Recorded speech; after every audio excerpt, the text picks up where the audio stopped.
जेथे भगवान कृष्ण राहतो तेथे वैकुंठी येते. याप्रमाणे भक्त कीर्तनाने सलोकता मुक्ती प्राप्त करून घेतो. नामस्कीर्तनाच्या गजरामुळे श्रीहरी भक्ताच्या जवळ धावून येतो. ही समीपता मुक्ती होय. हरिकीर्तनाने भक्ताच्या ती हातात येते. कीर्तनाने भगवंत आनंदित झाला आहे म्हणजे भक्ताला त्याचे सर्वत्र दर्शन होऊ लागते. भक्ताच्या अंतकरणात श्यामसुंदर पितांबरधारी चतुर्भुज भगवानाचे ध्यान सहजच अंकित होते.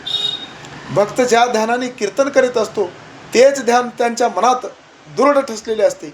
देवाची सर्व चिन्हे भक्ताला प्राप्त होतात.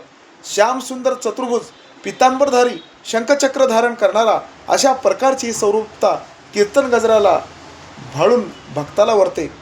त्यावेळी देव व भक्त एकरूप होतात. दोघांचे अवयव ही चिन्हे एकसारखी होतात. प्रेमाने हरिकीर्तन केले असता हरिभक्ताचे एवढे महात्म्य वाढते.